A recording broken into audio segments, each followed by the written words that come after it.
Hello and welcome to Forbidden History Radio, where we explore humanity's hidden history, out-of-place artifacts, lost civilizations, and startling evidence that the truth is being suppressed. This week we're going to be speaking to a good friend of mine, Laird Scrant, about is sophisticated science coded in early symbols? So let me tell you a little bit about our guest and bring him on the air. Laird Scrant is an independent software designer from Albany, New York. His degree in English from Vassar College. He has lectured at Colgate University on 2 occasions to classes studying his books. He was invited to write 3 articles for Temple University's upcoming Encyclopedia of African Religion and has a published article on Dogon cosmology. I think, Laird, we need a new biography. In the April 2007 edition of Anthropology News, an academic journal produced by the University of Chicago. He's written several books on comparative cosmology, and we're going to be talking about his new book, China's Cosmological Prehistory. Laird Scrant. Hey, Laird, how are you? Hey, Dr. Rita. I'm great. How are you?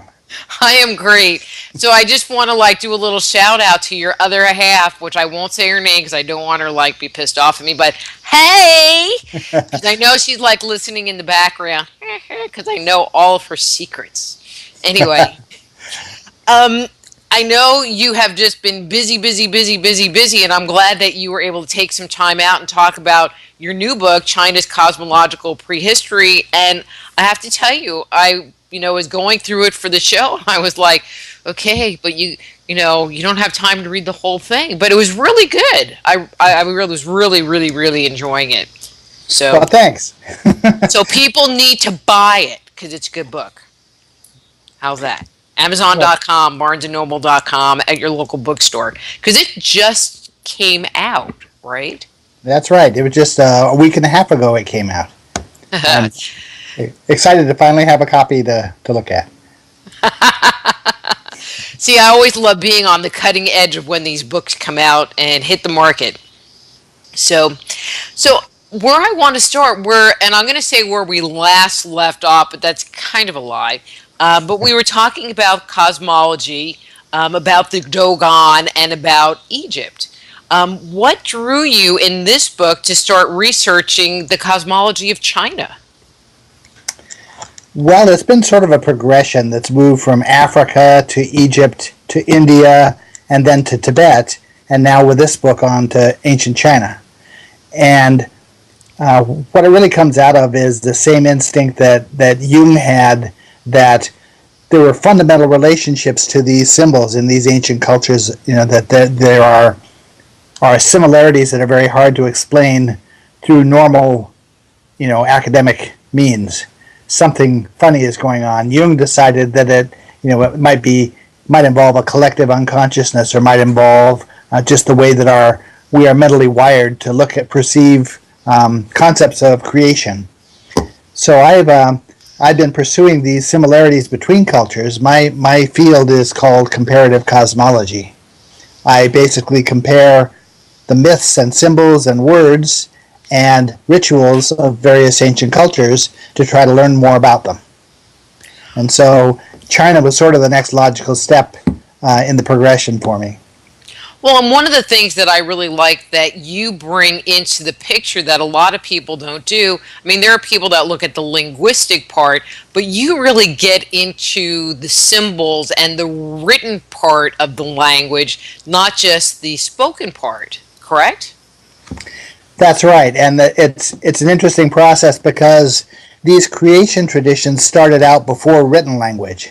In most cultures, it's understood that they had these symbols and they had these concepts of cosmology before writing existed. And so that makes it particularly tricky when you're dealing with a subject where there is no written text to rely on, and China is sort of that kind of a case. But yes, I get down into the symbols and the written words because that's really where all the information is. They tell you that again and again and again. Even in the in Genesis, there's the emphasis on the concept of the word, And you look at these ancient traditions, it's all the word, the word, the word, the word, the word. And the reason for that is there's all sorts of information to be found hidden in these words. Well, and kind of, when I think of the idea of the word, especially in like biblical tradition, there's the whole, and God said, which emphasizes the idea of the spoken word of vibration. And in creation cosmology obviously forms the basis of every culture.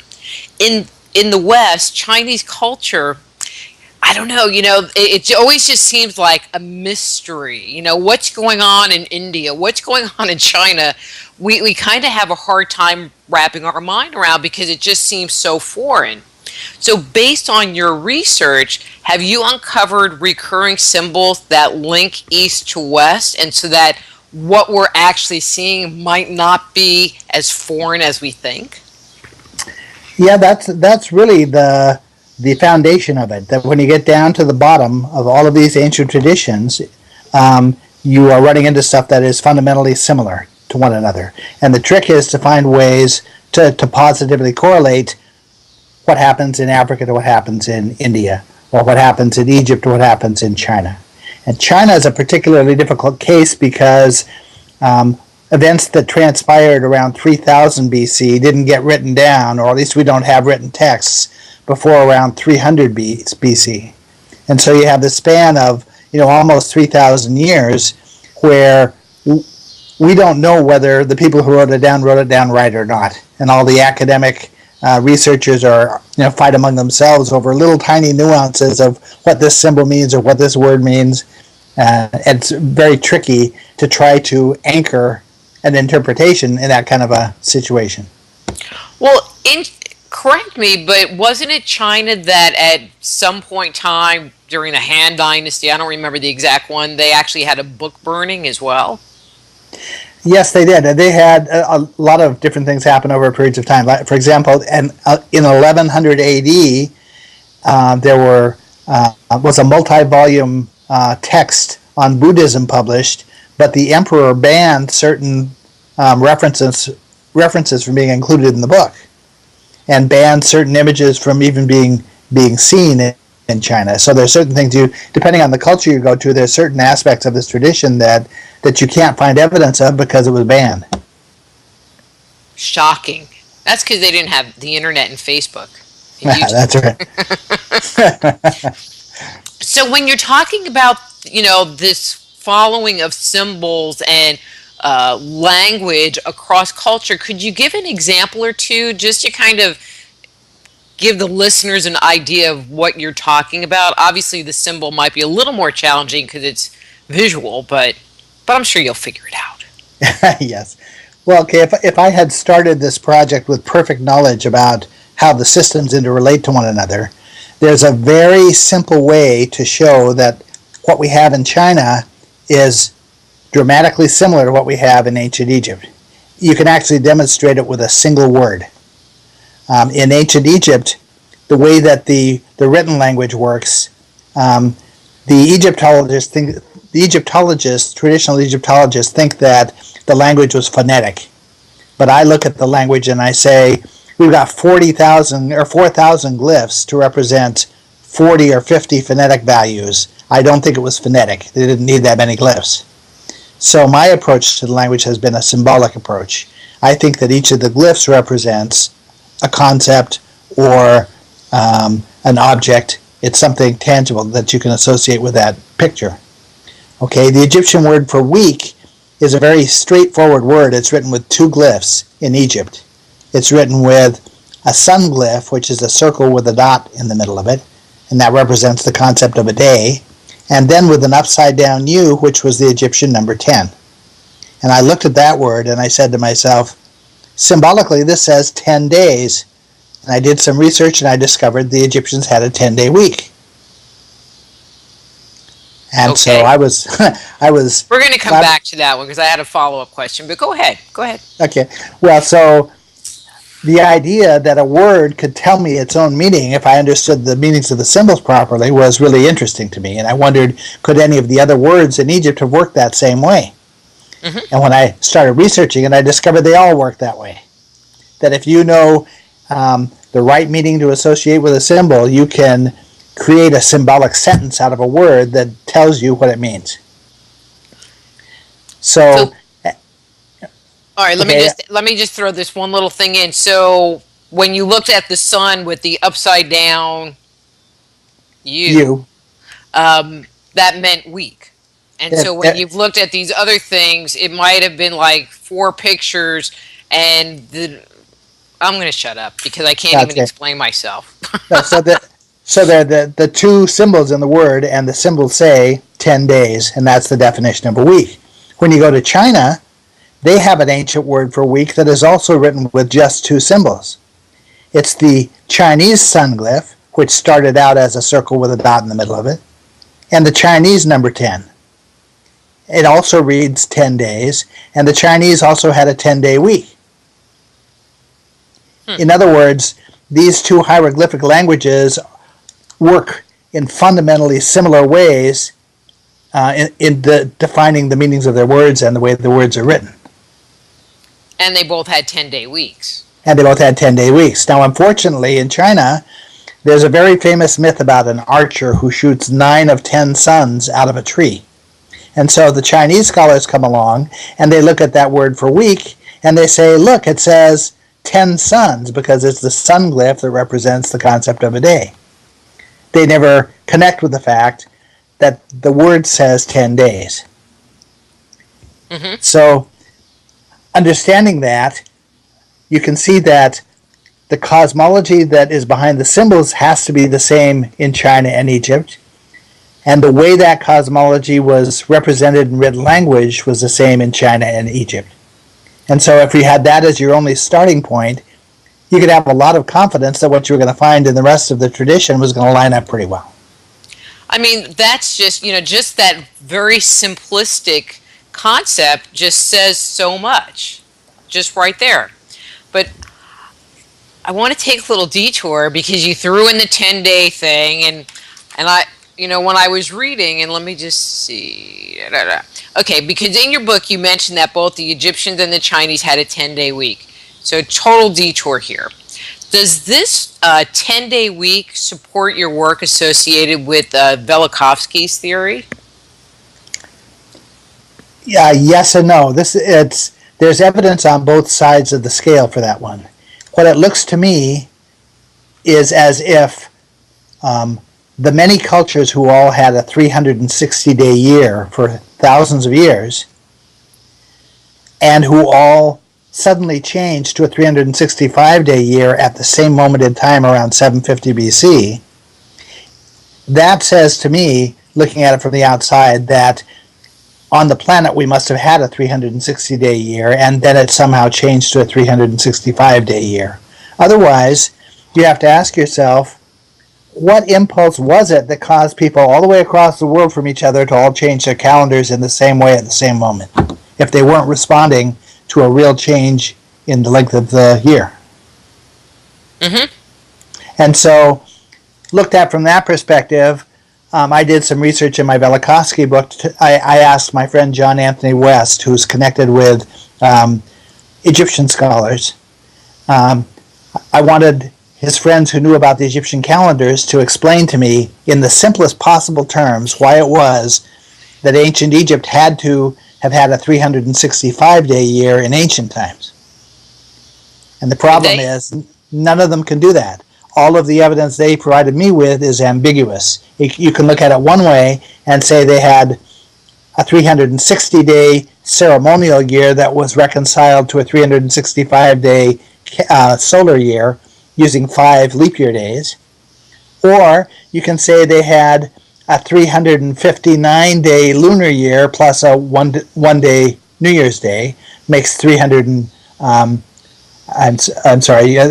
and the lunar year reconciling to it ended up being 55 days reconciled to 360 days. No, I got that backwards. It's 360 days reconciled to 365 days.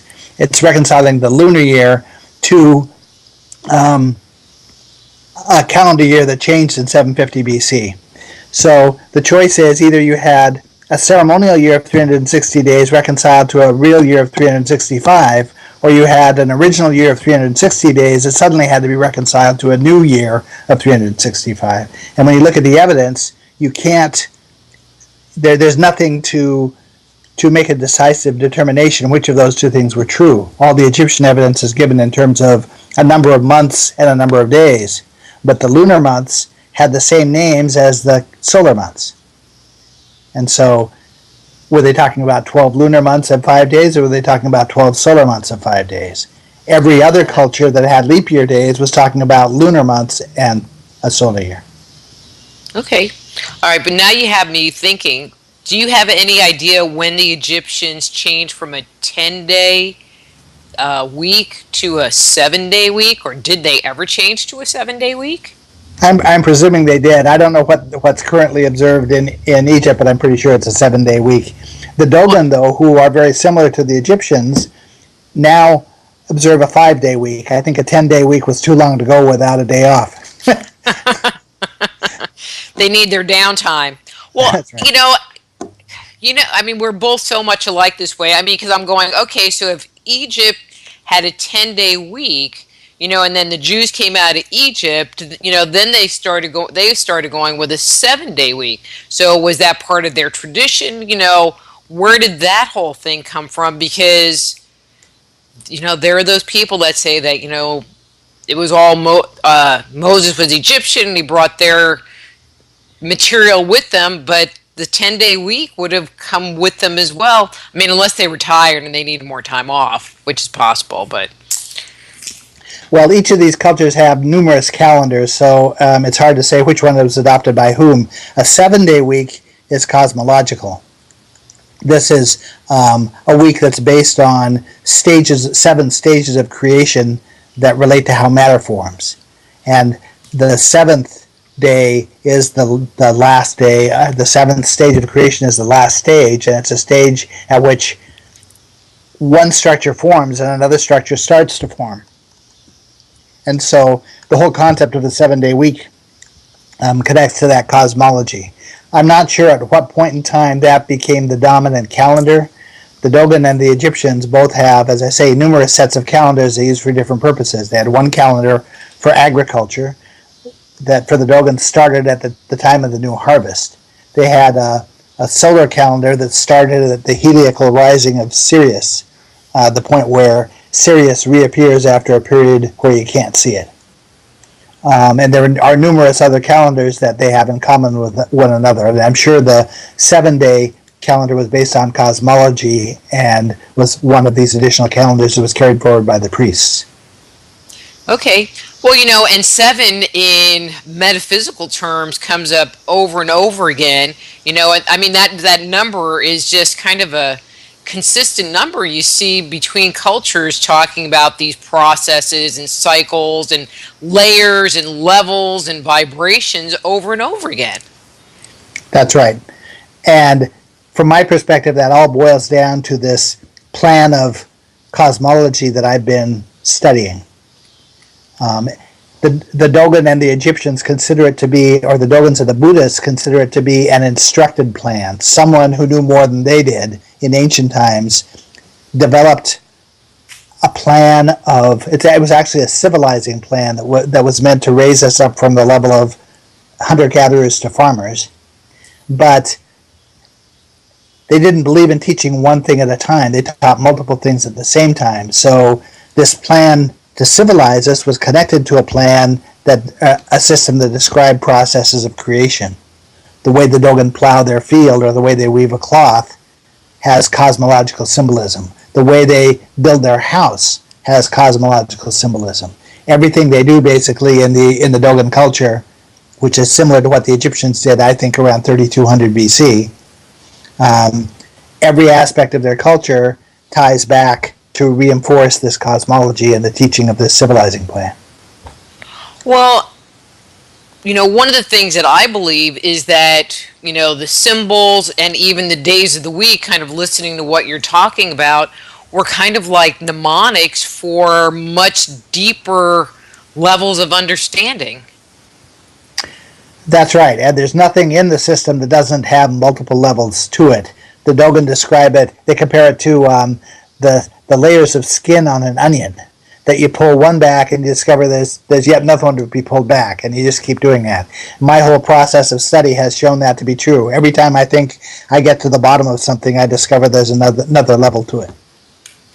Oh, no kidding. I mean, one of the things that always has, I mean, this has amazed me from years and years and years and years, but when I was just still a grasshopper learning, stuff, still when I still had like a real regular job, that many gajillion years ago, uh, that whoever came up with these systems, I mean, that was when I was really studying Kabbalah and studying the chakras and these systems of understanding had to have known much more than us because they are so detailed and so complex and so interweaving that a lifetime of study you just barely touch the surface of. That's right. And even the ancient Greek philosophers who spent time studying with the Egyptians would typically spend 20 or more years studying before they would go back and do their writing. That's just amazing. And and I'm sure, well, but even in Egypt, and correct me if I'm wrong, they had priests who were in charge of this and priests who were in charge of this, and so it wasn't that there was just one group that had all of the knowledge. It was kind of spread around to a bunch of different people, wasn't it? Well, that's right, and I'm seeing signs of that as you go back farther and try to make sense of what the Dogen and the Buddhists describe in terms of an instructed civilizing plan, that there seem to have been very archaic high mountaintop sanctuaries of the sort like you find at Göbekli Tepe in Turkey, the giant megalithic site that is so old that the stones predate the first evidence we have of tools capable of building them. And so you think that might have been a place where our ancestors received this learning? Based on what the Dogen and the Buddhists say, I think that it was, and I think that these sanctuaries specialized, just as you said, the priests do. I think that at Göbekli Tepe they were primarily teaching stonemasonry, skills of extracting stone, carving stone, moving it, lifting it, putting it into place, and building with it. Whereas there are other sanctuaries, like Catalhayek looks like it specialized in weaving. Interesting. And I didn't mean to be chuckling in the background, but I was just thinking, oh, that was shop class. It was rock shop. Yes, it metal was. shop. No, but I use that comparison a lot of times. You see the Great Pyramid in Egypt that's perfect, letter perfect. And I say, remember back to shop class when the teacher wanted you to build, let's say wood shop class, you were supposed to build a bookshelf. And he would start out the beginning of the class showing you the perfect example of a bookshelf that he had built. And then everybody goes off to make theirs. But the ones that everybody in the class makes, that the students make, are far less perfect than the one that the teacher made to begin with. Well, this is what I see with pyramids in Egypt. I see certain pyramids, like the Great Pyramid, that look to be the work of the teachers, and other pyramids that look to be the work of the students. So here's the $1,000,000 question, Laird. So who were the teachers? Well, it depends on who you ask. The Buddhists flatly say that what they call the, quote, most sacred of their symbols were given to them by a non-human source. That's flatly understood in Buddhism. That comes from Adrian Snodgrass, who is a leading authority on Buddhist architecture and symbolism from University of Sydney in Australia, University of West Sydney. The Dogen also say that their system was given to them by a non-human source, but they go a little bit farther in their descriptions. They say not only was it non-human, it was also non-physical, meaning that it was something that was how can I explain this? Essential in nature as opposed to physical in nature. It wasn't matter; it was more like spirit. But it was it was physical enough at the point that they were instructed that the teachers were concerned about what kind of long-term effects there might be on the students from spending so much time around them, the teachers. Mm-hmm. And so their solution to the problem of how to limit that exposure was to take 8 tribes member of the Dogon and sequester them at a sanctuary like Göbekli Tepe and teach them what they needed to know, and then send those 8 back to teach everybody else. And so you have these traditions all over the world of the 8 teachers who came in ancient times and taught them agriculture and taught them metalworking and stoneworking and weaving and all these other skills, mathematics. That's a really interesting concept, because also back in those ancient days, I always thought that Moses created the tabernacle with the Holy of Holies because that's where he hung out with God. And I always felt like it was to limit exposure because it wasn't that we couldn't handle being around God, but it was more like he didn't really want to be around us. That, there was some issue being around all the people, and there was this whole thing about ritual purity and blah, blah, blah, that they didn't really, we were dirty. Well, I think that there were potential dangers both directions from what I can see. But I'd see a lot of effort being put into trying to protect us from what exposure to them would do. And I know from my own experience with people who've been involved in certain areas of research in physics that there are certain bad things that happen to people who get too close to these processes by which matter is created. That when you get too close to that sort of that edge between non-existence and existence, funny things happen to a person. Ooh, like what? Well, there's a certain kind of crazy, for one thing, that goes. Have you ever heard of a book called The Philadelphia Experiment? Uh-huh.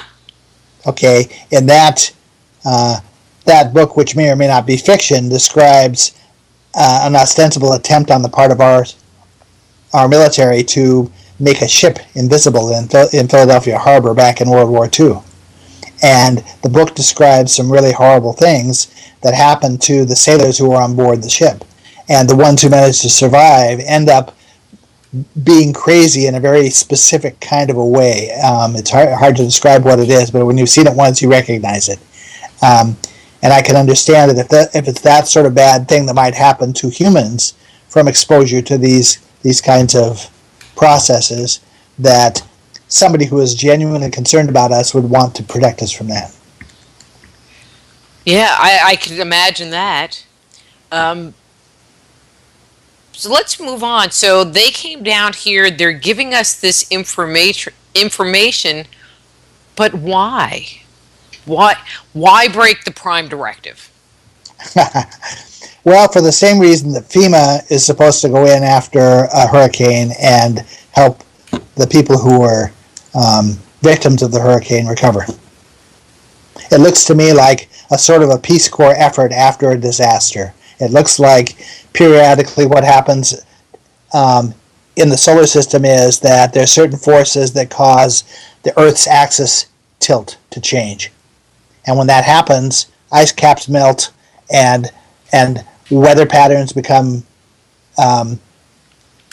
exaggerated and and they change rapidly. Climates change so that you can't grow crops where you used to grow crops. And I think that just before 10,000 BC, there was a change in the tilt of the axis of the Earth, and that a team was sent in to try to help us recover from that. Part of the reason I think that is because the words that some of the cultures use to describe this instructional effort, some of the Egyptians talk about the first time, and the Buddhists talk about the first time knowledge was passed to humanity from Buddha. But the words that the Buddhists and the Egyptians use to describe that correlate to Dogon words that talk about humanity being restored to culture. So the Dogon perspective makes it look like things were fine up to a point, and then a disaster hit, and after that disaster, we needed help getting back on our feet. Interesting. I think it's interesting that you're putting the 10,500 year time frame on it, and I'm not necessarily going to disagree. But how do you think, because in China and in Egypt, their rulership, their documentation of rulership goes back 25,000 years or 35,000 years, depending on who you're talking to. Do you think there was possibly some other event that happened at that point in time, and then we had this disaster at 10,000 BC? The evidence I see, again, there's a balance of evidence for and against that. I'll give you an example. When I was studying a Tibetan tribe called the Naki, every time I study one of these groups, I try to find an anthropologist who has worked with the group, buy their book, read through their descriptions of what's been learned about the culture. And anytime I find information that overlaps with what I'm studying that I might have a perspective on, I contact the author by email and start a dialogue back and forth to discuss the issues. Mm-hmm. And one of the issues with this tribe in Tibet was they had one of these king lists that went way, way back. But the problem was the earliest names on the list, they could see that these were not Tibetan or Chinese names. The names were based on some other language than Tibet and China. And there were debates back and forth about, could there have been a Mongolian influence, or could there have been an influence from India, or could it come from Siberia, or where did it come from? But I could tell, looking at the list of names, that the phonetic values represent stages of creation in the cosmology. These are the same series of phonetic values in the same order that I expect to find them when we describe these stages of creation. So I look at the king list in Tibet and I say, it's clear to me that the earliest piece of this is cosmological, not historical. Interesting. I was just reading an article about the Denizen, the yes. new species of human, and that that Tibetans actually have what they have found as a remnant gene that gives them the ability to withstand the elevated areas in Tibet.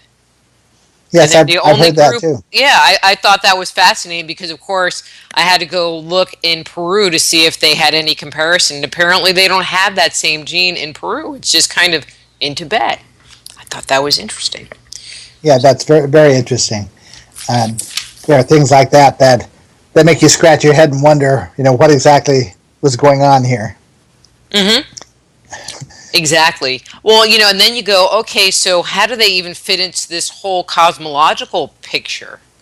Because I would think they had their own mythology, their own culture, because they didn't go, I'm going to say, extinct till actually, in my opinion, fairly recent. Right. Well, it's a very stable system that goes along with this cosmology. It creates a model for society that is extremely stable. And my feeling is that it's the same model that Egypt started out with at the time of the first dynastic kingship. And we know that civilization stayed remarkably stable for a period of almost 3,000 years. So it's thinkable that a culture like the Dogon, who seem to have the same tradition, could have sustained that same tradition for an additional 2,000 years beyond what it lasted in Egypt. It's also thinkable that in Tibet they could have sustained it for a very long time. Oh, definitely, definitely. So we're talking about these different cultures and systems, and one of the things that I know is that you've been working with Stephen Elvin Strong from ForgottenOrigin.com. They're in Australia, and when you look to that culture, I mean, one, do they have any kind of a written language, or have you found any parallels that far out, and you can say it's going to be another book, but I just, give us the teaser if it is. Okay. Okay. My involvement with the Strongs, it's a nice community of researchers that they have. My involvement has mostly been to look at a couple of specific questions they presented to me and try to give them an opinion from my perspective on what they're looking at.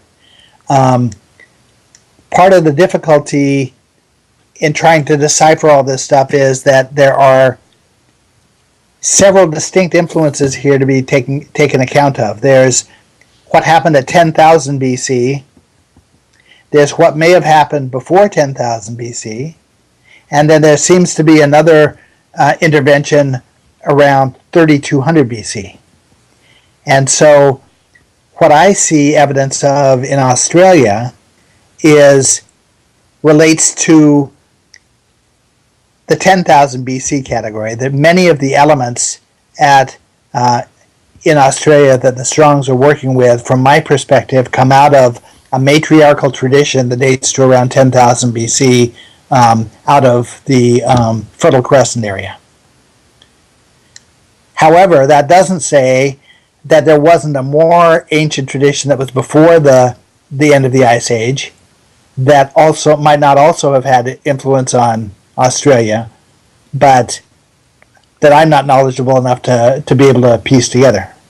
Mm-hmm. Because my efforts have worked back, started around 3000 BC and now have worked back to around 10,000 BC with little glimmers of what might have happened before that.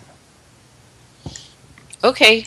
Well, to me, Australia is the big enigma in the whole thing, and I feel like, cracking that and getting more of an understanding of what was going on there would be, I don't know, I feel like they just have a lot of the pieces of the puzzle that we just haven't uncovered yet. I think they do too, and I think that a lot of the critical pieces might have been submerged at the time of whatever calamity happened around 10,000 BC, so it's hard to piece together what's left. Mm-hmm. Well, and that's kind of true all around the world. We don't know what lies 300 feet underneath the water. Right. That's right. Now, some of the cultures that I work with, there are definitely language connections between Africa and Australia. A number of the inscriptions that are found in Australia that are being hotly debated as to whether they're authentic or not, and what time period they might come from, and so forth. A lot of the what look like abnormalities in those inscriptions actually make sense in terms of cultures that relate to the Dogon and cultures that relate to the Naki in Tibet. Some of the conventions of how the glyphs were written and so forth that seem like they're not quite Egyptian could be Proto-Egyptian. They could be just prior to writing settling down in Egypt. For example, one of the sets of inscriptions at Gosford, where there have been drawings and inscriptions carved into cliff sides there. One of the typical difficulties that authorities have who come to look at those is they see certain glyphs facing the wrong direction. There are rules to how Egyptian glyphs are supposed to be written. And you read Egyptian hieroglyphs from the direction in which the animals and the people figures in the glyphs are facing. So if an animal is facing to the left, you're reading it from the left. If the animal faces right, you're reading it from the right. They can also be written up and down. Well, at Gosford, you have certain glyphs that suddenly turn around the wrong direction, and it makes it look like they were either written by somebody who didn't know what they were doing in terms of writing Egyptian words, or else it's early enough that it's a legitimate form before these rules of grammar actually settle down. And I found some examples for the Strongs that cited inscriptions in Egypt where some of the glyphs do legitimately face the wrong direction. But see, that is so cool. That is so cool. And there's such a separation between Australia and Egypt. It doesn't necessarily mean that convention carried everywhere. All right, but let me ask a different question. So, do you believe, or is there belief that the Egyptians were in Australia? Do you think that they were parallel things that they figured out, or do they think that the Australians actually influenced the Egyptians? That's very hard to say. The book that I'm currently working on, I began thinking I was looking at Egyptian influences on a culture that was distant from Egypt, and have come around to the point of view that it worked the other way. So in Australia, you have certain myths and certain stories that make it look to me as if one of these sanctuaries, one of these training sanctuaries I'm talking about, similar to Göbekli Tepe, might have been located there. And so if that's true, then that could be one of two things. It could be the Egyptians passing along the knowledge that they had received. You know, they come down from 10,000 BC, and sometime later in time, sometime during dynastic Egypt, the Egyptians went to Australia and tried to do the same thing for people there that had been done for them. Or it could be that we're looking at a later effort to establish this civilizing plan that was centered in Australia, trying to work back towards Egypt. And at this point in time, I guess we just don't know. I mean, not that we will ever know. But actually, there are ways of knowing fairly certainly, but it comes out of comparing these cultures, and it comes out of really unexpected stuff. This is what's been happening to me lately, is that as I study each of these cultures and I move forward through the regions, there's certain things that tie together and that clearly tie together, and you understand how they fit, pieces of the puzzle. There are other pieces that look like loose ends in one culture, but now you get three cultures down the road and you discover they have references that explain what that loose end is about. Mm-hmm. Oh, so no, I totally agree. What happens to me lately is that the right loose end falls into place, and suddenly a whole bunch of material comes together that never came together before, and I have an entire book to write that I can sit down and write out from front to back in 5 weeks. And so, without spilling too many beans, so what is this kind of a summation kind of book, or are you actually exploring a different culture in this new book that you're finishing up? Okay, actually, my China book, which I'm actually very interested in and very glad to have in print now, is 3 books back from what I'm currently working on. I have a book that follows the China book called Point of Origin that's due out in February, that talks about Göbekli Tepe as a training sanctuary and presents a viewpoint on how that ties forward to India, to Africa, to Egypt, to China, to Tibet. I'm excited about that book a lot. But what's cool is that I get to have you back on in February or March. I can be a little selfish sometimes. Me too. But then beyond that, I've got a follow-on book to that deals with this culture that's far distant from Egypt, a culture I knew nothing about. And a friend of mine asked a question. He asked, did I think there's a very archaic site that nobody knows very much about? It doesn't connect to any of the cultures in the region that it's in. The language isn't the same, the architecture isn't the same, the pottery isn't the same. They don't know where it came from. It sort of sprung up out of nowhere around 3200 BC. He wanted to know if I thought there could be Egyptian influence there.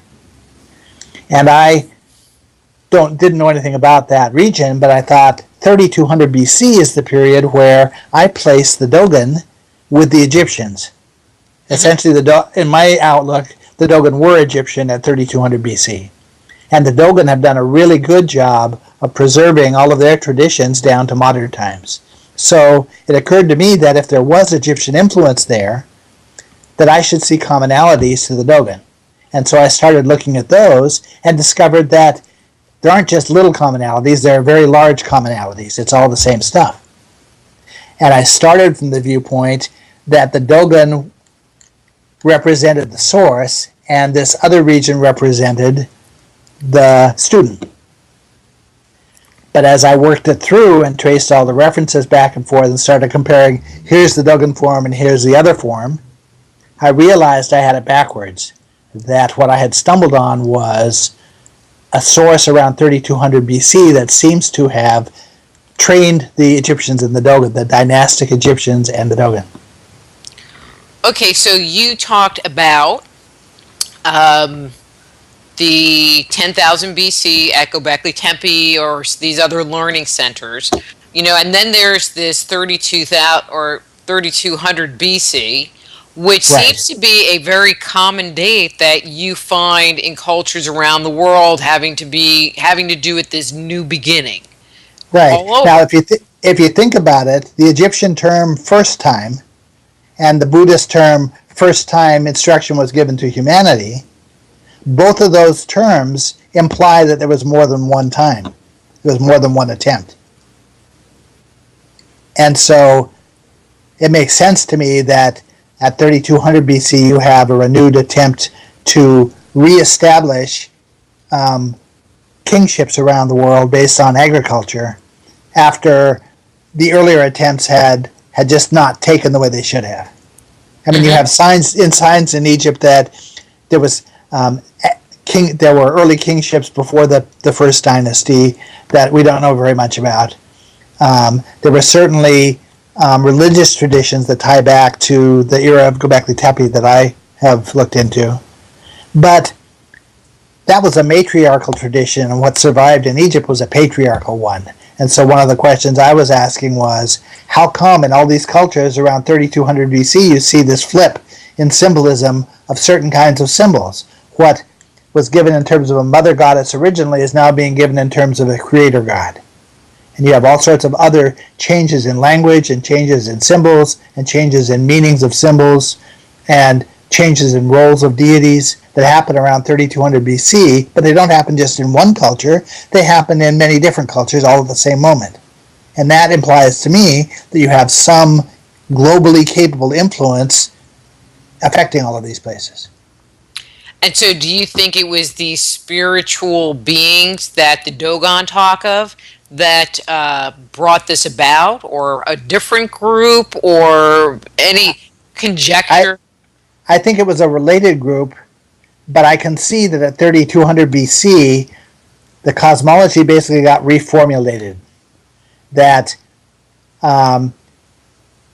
certain changes in symbolism happened so that processes that happen in the macrocosm, the universe, relate to, say, animals that are large as opposed to animals that are small. There are little adjustments that are being made here and there to make sure that you have agreement between the form of the symbol and the concept that weren't there originally. And so it looks like, and then at the same time you suddenly have symbolic language appear in all these different cultures based on cosmology, based on the new reformulated cosmology. And so and you also have a really well-conceived kingship in Egypt, and there's some other places where you also have well-conceived kingships happen, and a societal form that now is able to hold together, and a plan for agriculture that sustains itself. Something happened at 3200 BC, and I think it reflects the hand of someone who is connected to those original teachers, maybe not precisely the same group.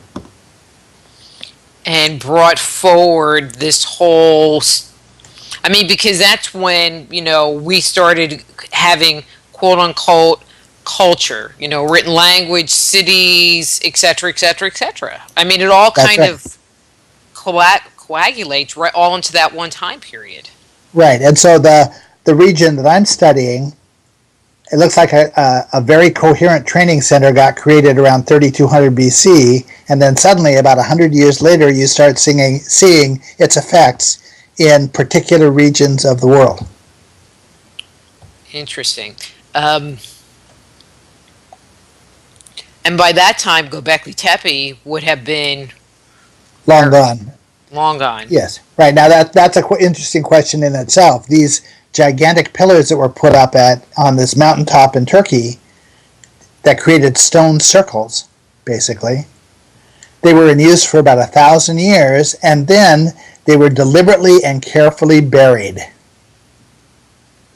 Now, it's a really interesting fact that they were carefully and deliberately buried in such a way as to not damage any of the intricate carvings on the stones, because there aren't very many motivations that justify doing that. Imagine what it would take to get a group of 1950 Catholics to bury their cathedral. Or imagine what it would have taken to get the ancient Greeks to bury the Parthenon. Well, I'm going to throw a concept out at you, and I hate to do this on air, but I was reading this book about taboos and the whole concept of taboo, and it made me think, and I'm just throwing this little tidbit, that perhaps the whole ground was seen as being taboo, and in order to protect people from getting taboo because they touched something that was taboo, they buried it. That would work for me, except that I would expect them not to give two whits about whether they damaged it then. As a matter of fact, they would almost prefer to damage it. And what we see at Göbekli Tepe is that these structures get covered over very carefully. And to my way of thinking, there are really only two motivations that make sense. One is that they were trying to hide it from a second group. Say you had a group of teachers who were teaching us things that some second group didn't approve of. They might want to bury it so that the second group didn't find out about it. Now that goes along with the whole idea of the esoteric tradition itself, where if you're a priest and I'm a student, and I ask you a question that's appropriate to my status as a student, you're required to give me a truthful answer. But if I ask you a question that's not, that's inappropriate to my status, you're required to remain silent or to lie if you have to. Now, that kind of a tradition, like in Dogon culture, any Dogon tribesperson, if they want to pursue it, can learn all of the innermost secrets of the tradition if they continue to ask the right questions. But an outsider who comes in and starts asking questions will be met with silence. That kind of a tradition is designed to hide information from an outsider. So I ask myself, who would that outsider have been? It implies to me that we had two groups involved, one that was actively trying to help us and one that was trying to prevent them from helping us. So the first motivation for burying Göbekli Tepe in my mind is to hide it from somebody else.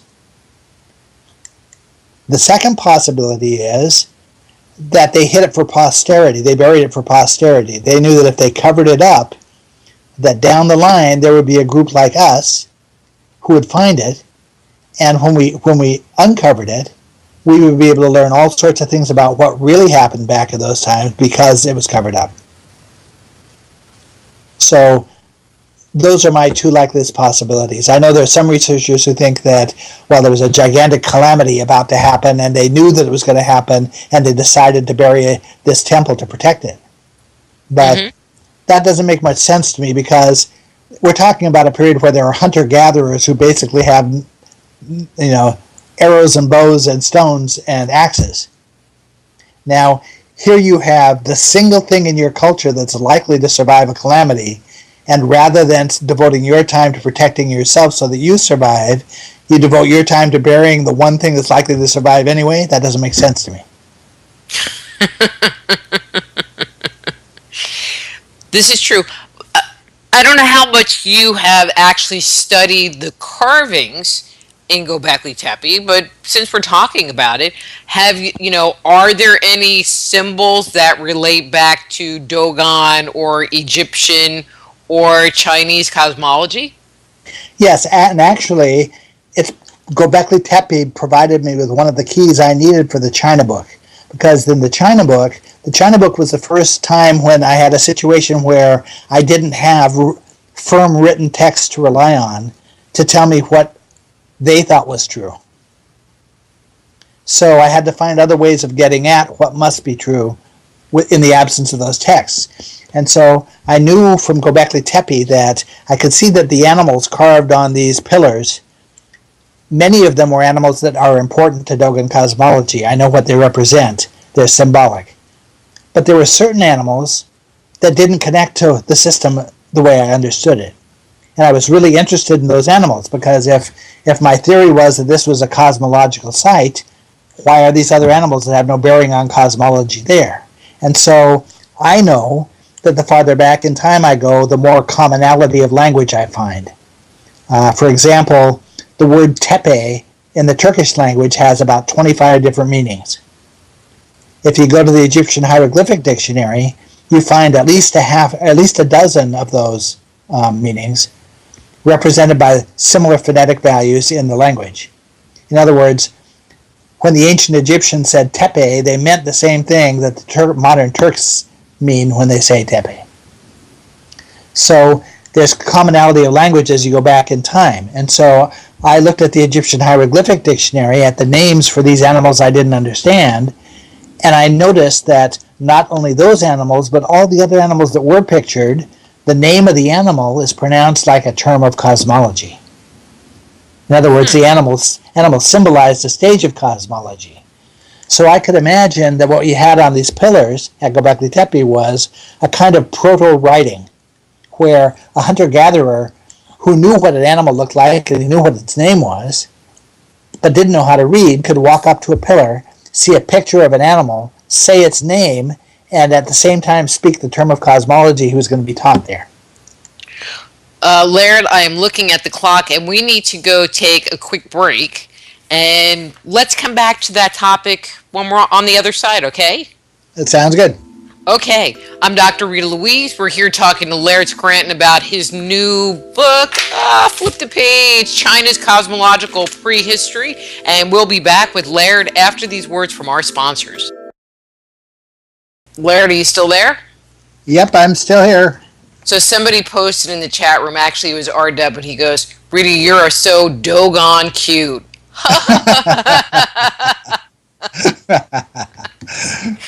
It's like, okay, don't make me laugh when I'm trying to do introduction stuff. But okay, so when we went to the break, we were talking about the animals that are carved into the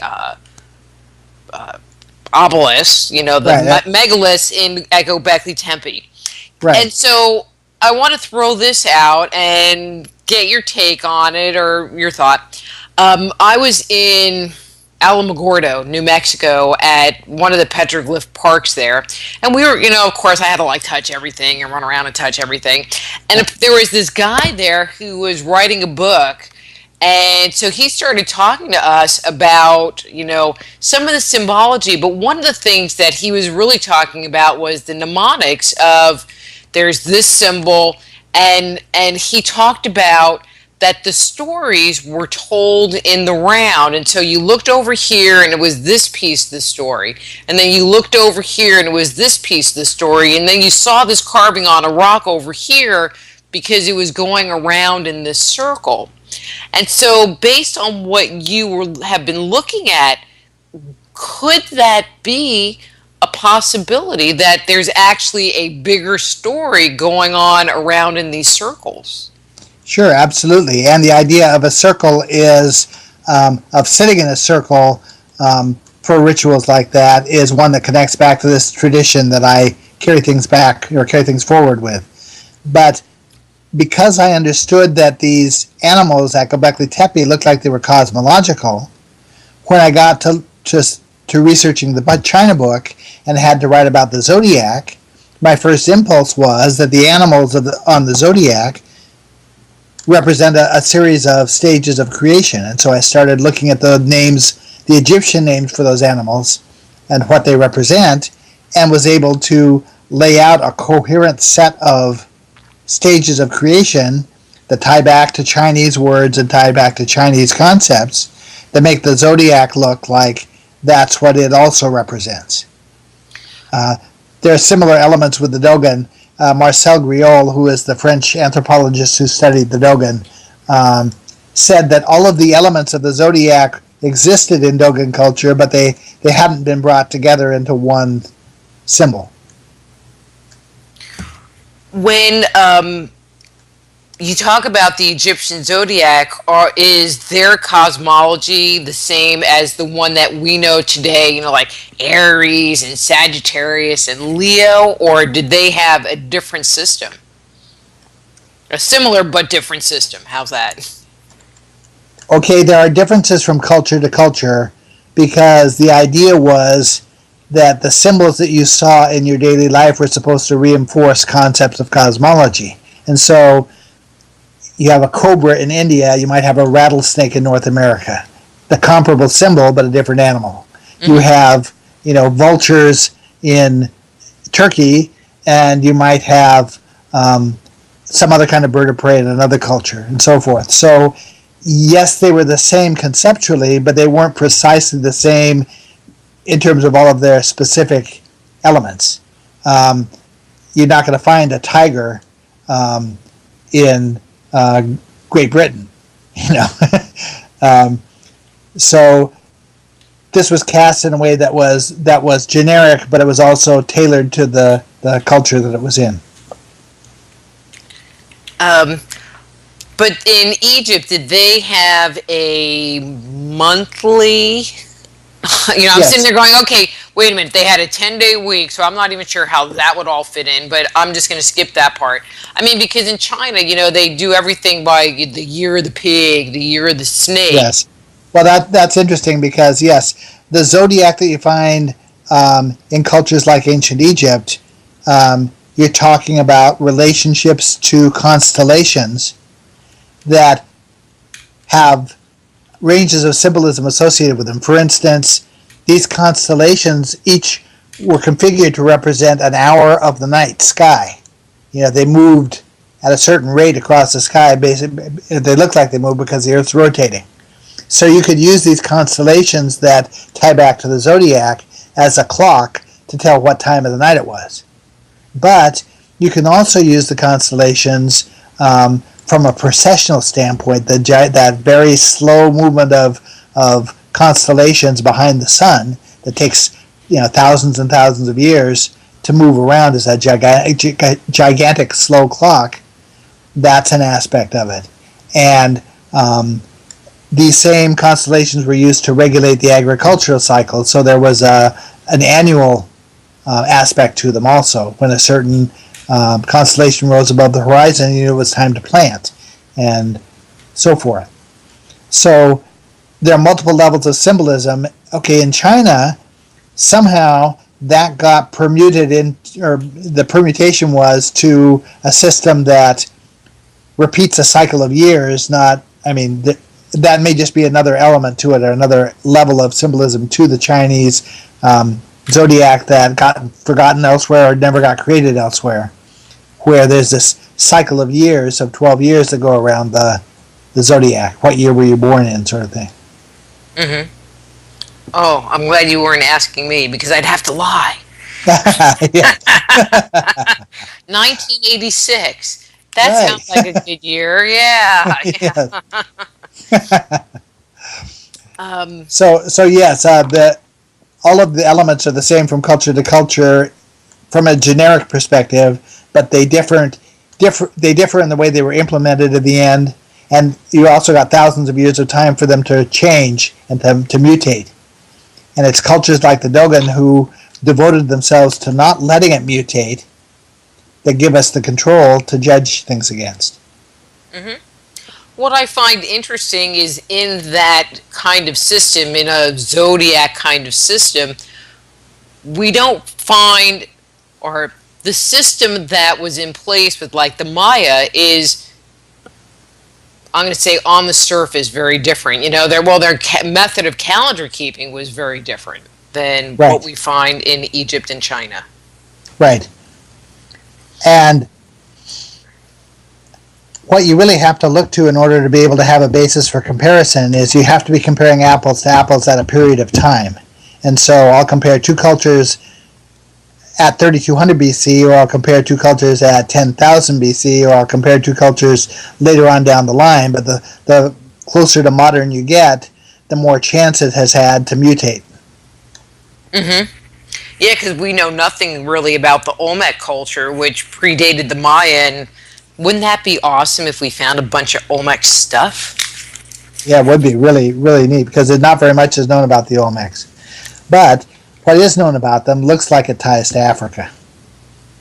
Interesting. Well, yeah, I mean, the faces, but even their artwork, their burial mass are magnificent.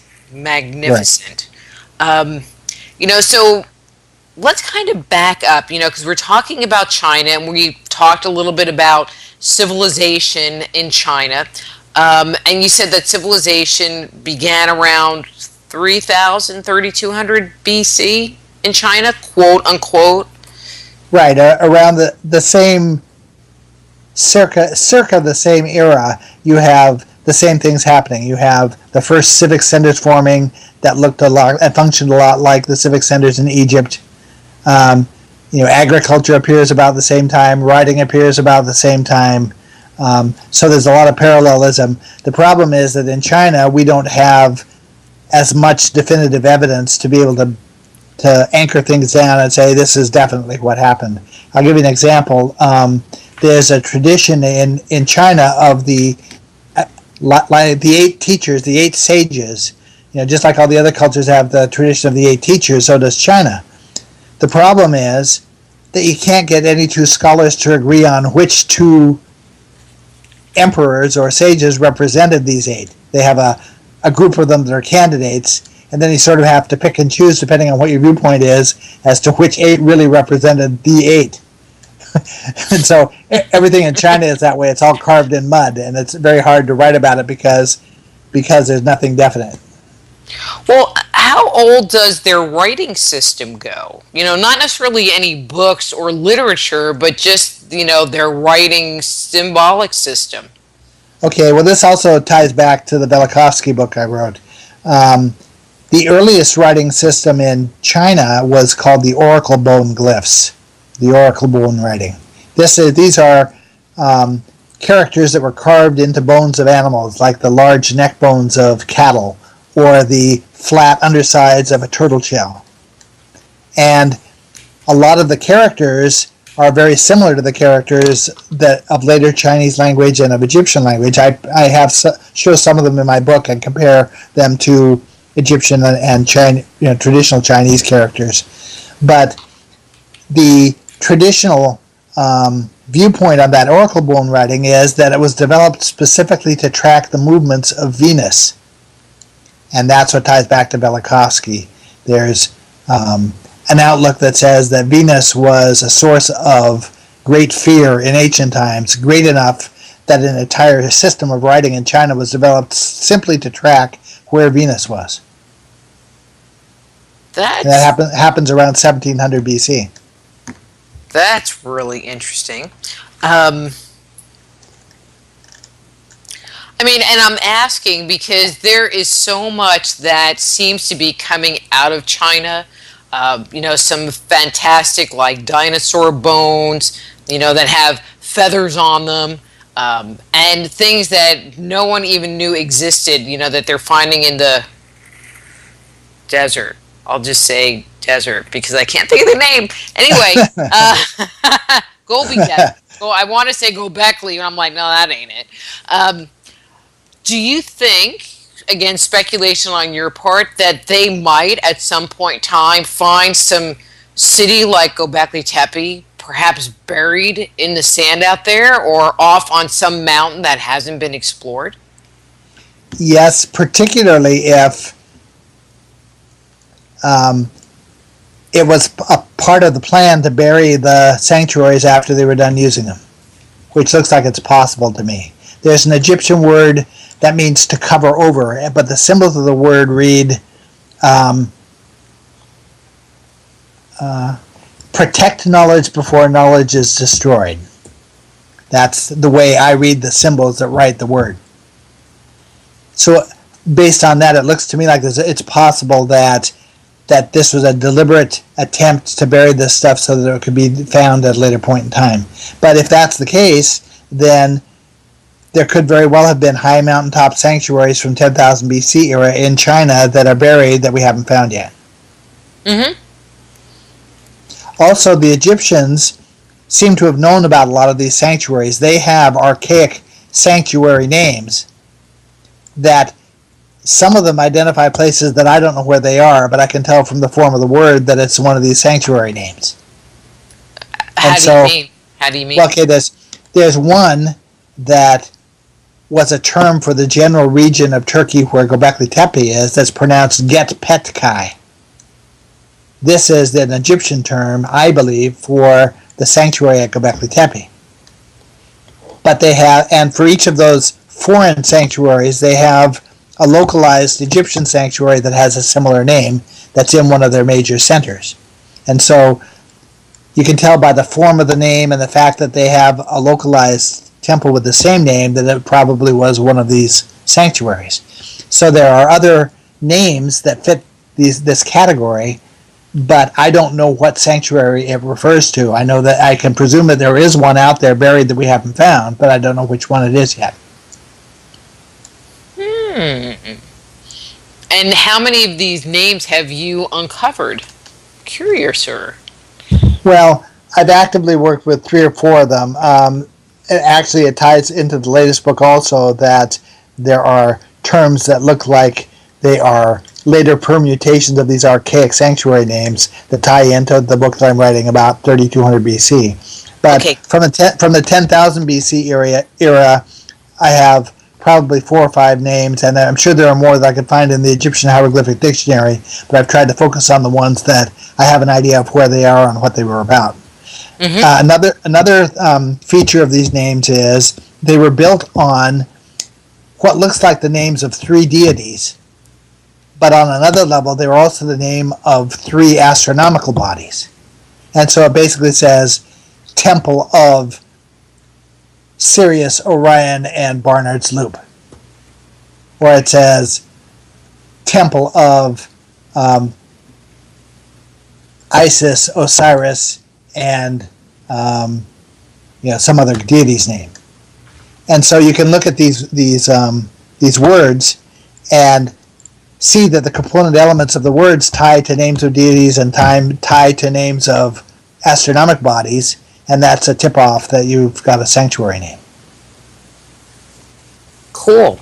And so when you look at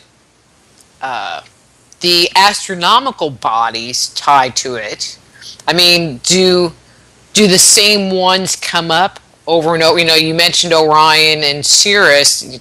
Do they come up when you look at these other ones, or do other bodies come up? I don't have enough examples to be able to say definitively, but I know that Giza is one of these sanctuaries. The ancient names for Giza look like it was one of those sanctuaries. And it ties to the same astronomic bodies. It ties to Sirius, to Orion, and to a 3rd astronomic body, what I call Barnard's Loop. Barnard's Loop is a spiraling birthplace of stars. It's a spiral that you can't really see without time-lapse photography because it's so faint. The light that it emits is so faint. But when you do image it, it looks like a spiral that wraps around the belt stars of Orion. Well, and I just find, the reference to those points just so shocking to come up again and again and again all over the place. Which is yet another consistent theme that we find. There are reasons for that. And I get to this in the Point of Origin book that's due out in February. But basically it boils down to concepts that relate to, there's a concept called ascension. Ascension, you can look at ascension as sort of a psychological or a spiritual process a person can go through. Ascension also is a term that relates to progressive stages of matter as matter is formed. But there's also a macrocosmic component to it that talks about how our universe relates to things outside of our universe. And these astronomic bodies of Sirius and Orion and Barnard's Loop have direct bearing on that macrocosmic view of ascension. Do you find references to those same bodies in China? Yes. You really find it everywhere. For example, you've got in Egypt, you've got Isis and Nephthys. Isis, everyone understands that Isis is symbolic of Sirius. But what they don't always understand is that Isis has a dark sister named Nephthys. And in the Sirius star system, there are really two stars, not one. There's a bright one like our sun, and there's a very dark dwarf star that you can't see because of the glare of the bright star. And so anytime in another culture, when you come across two goddesses who have that kind of a sisterly relationship, the suspicion is that you're talking about the stars of Sirius. Interesting. So I'm looking at the clock, and I just want to move along because there's still more stuff to talk about. One of the things that you talked about in your book that I have actually never heard of before, which kind of surprised me, was something called the well field system. Right. What is it, and why is it important? Okay, that's a very deep question. Okay, in China, the best perspective on it, the overview perspective is from China. The detail comes from the Dogon.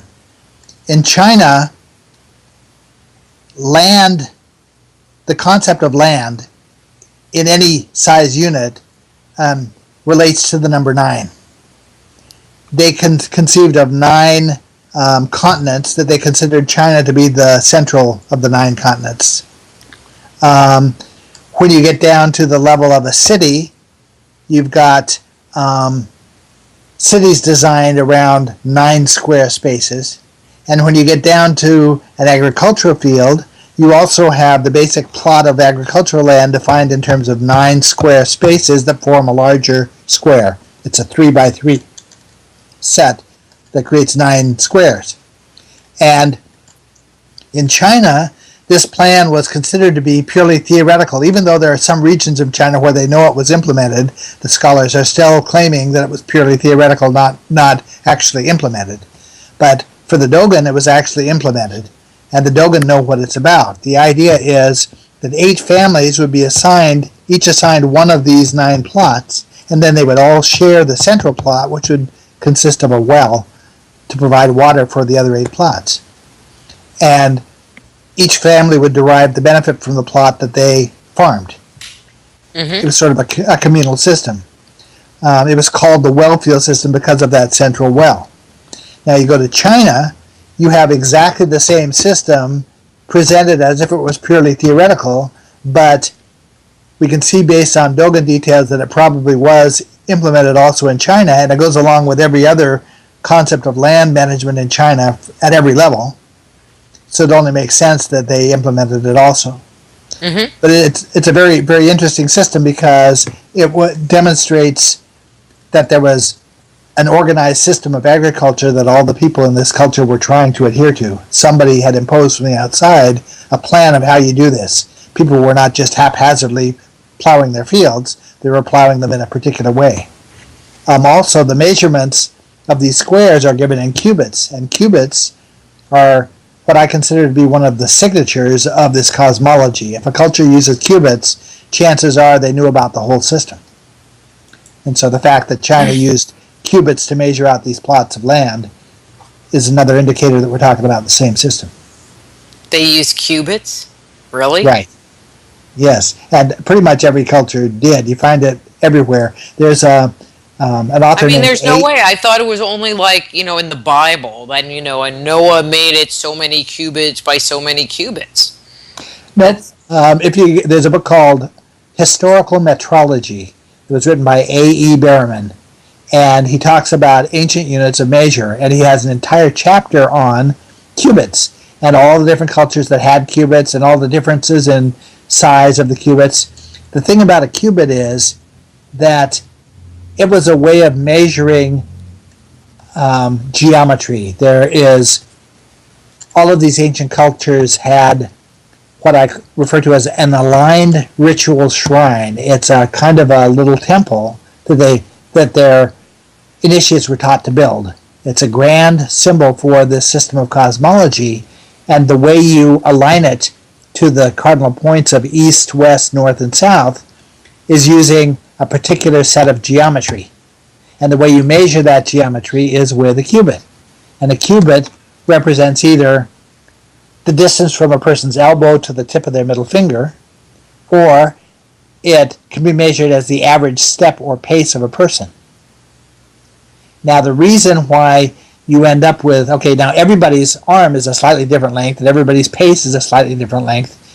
You don't have a standardized unit of measure for a cubit. This is a relative unit of measure. But the reason it works is because the geometry only cares about the relationship of the shapes. It doesn't care how big they are. And so, well, and if I'm the one that's doing all the measuring, it's always my arm, and so it's going to be proportional, not my arm and then someone who's really short. Now one side's going to be all off kilter. That's right. And each person without access to tools can measure it. Or most people can, because most people are going to have an arm, or they're going to be able to walk and take a pace. And so the teachers didn't have to be concerned about how we're going to get rulers for everybody, or how we're going to get compasses for everybody, or whatever it happened to be. We don't have tools here. All we've got are sticks and fields, and that's all they need to be able to produce this stuff. And the alignment of this shrine recreates the earliest stages of creation of matter and of the universe. And so the initiate is learning about the processes of creation at the same time they're aligning this shrine. One of the ways that I knew that ancient China connected to my system was because a professor who taught at Vassar College when I was there, but I never took his class, and a well-known anthropology professor named Walter Fairservice, had done a study of ancient Chinese cities, and his assertion was that they were all aligned to the cardinal points using a particular method, and the method he describes is the method that applies to these ritual shrines. That one of the shrines is called the stupa in India, or in Buddhism it's called the stupa, and it's sort of the grand symbol of the creation plan. So the fact that these well-field plots were measured out in cubits is a signature that ties the China well-field plan to the Dogon well-field plan. They both use cubits. It had to have come from the same place. Yeah, that only makes sense. And this whole weld field system, in reading about it, one of the things that it made me to think about, which is yet another concept that comes out of Chinese cosmology, is the whole idea of the bagua, which is the octagon that's broken up into 8 sections with the square or octagon in the center, depending on how you draw it out, but it's also that same kind of grid pattern. Was there any parallels to that? Yeah, these are all variations on a theme, and the best representation of what these things look like in their earliest form that I know of is the Dogon culture. But you can find early representations in other cultures. For example, I was comparing the plan of a house, the way the Dogon lay it out, to the plan of a house in this other region that I was asked to explore. And I thought it was very interesting because the Dogon plan is laid out like Schwaller de Lubitz's Temple of Man. It's laid out to represent a human body, actually a woman's body. And so it has a room that represents a head and rooms that represent arms and so forth. In Dogon country, the temperature is so hot in the desert that they don't need a fireplace. But in the other region that I was exploring, it's a little cooler temperature, and they needed fireplaces, which they called hearths, and the hearth was placed in the same position that your heart would be in a body. And I thought that's very interesting that they started with a plan that didn't include a hearth, and they added one, but when they added it with the right symbolism for the plan.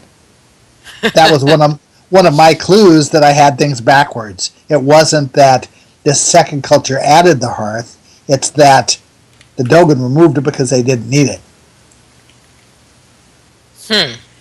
And so the tradition is flowing the opposite direction from what I initially thought it was. Cool.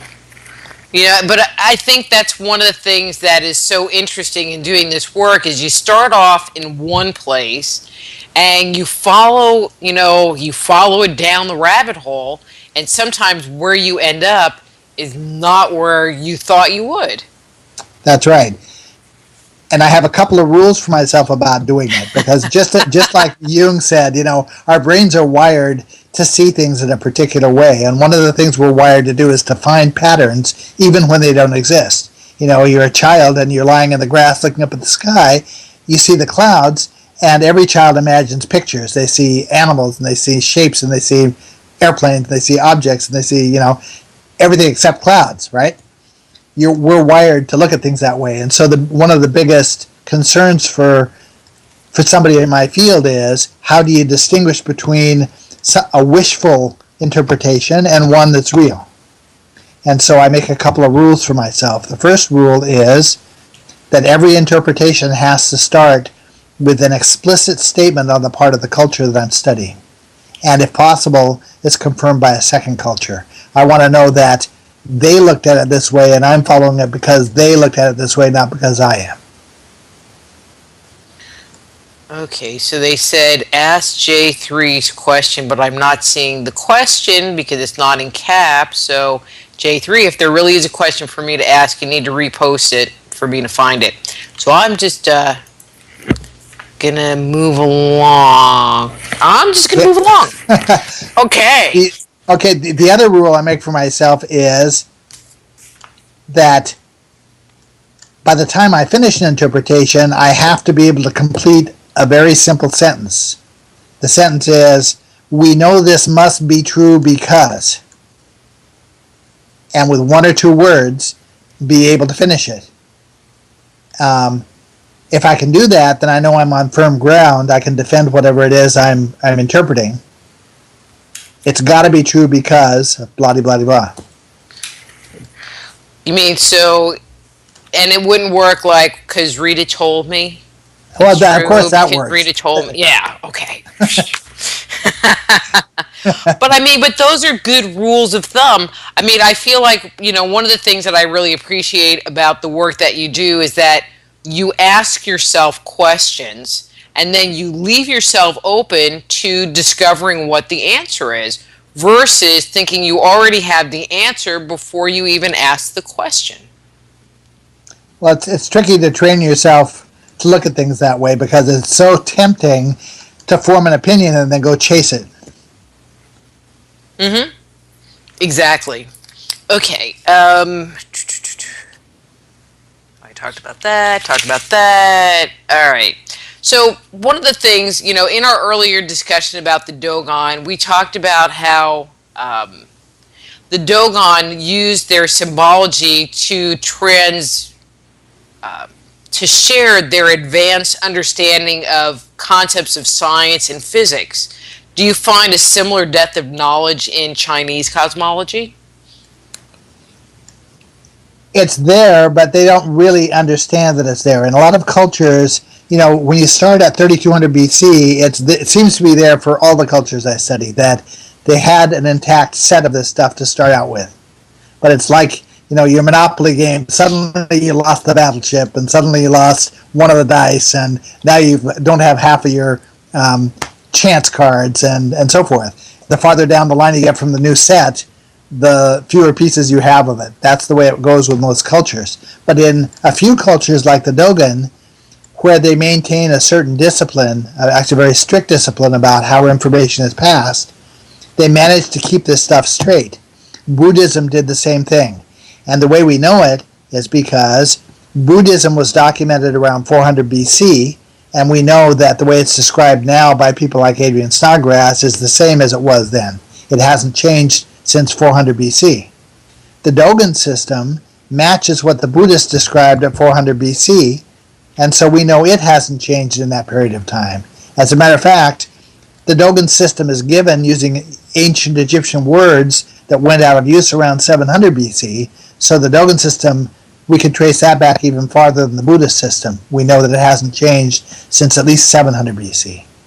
And so we're dealing with systems that we can count on the fact that they're ancient and that they haven't changed. So now, anything either one of those two cultures tell us about this system that agrees with each other, is we have to allow for the possibility that it's true because they both kept everything straight.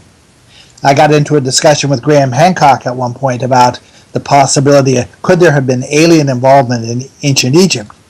And his position was that we don't really have any firm evidence that we can point to that says that there could have been. And my outlook is, I've got a problem because of this rule I made for myself about interpretations. I've got two different cultures who flatly say that there was non-human involvement in ancient times. And if Laird, you came over to the dark side. No, but I mean, if I live by my own rules, I have to at least allow that possibility. I don't necessarily have to subscribe to it, but I can't flatly rule it out because two of my cultures are flatly saying it's true. And,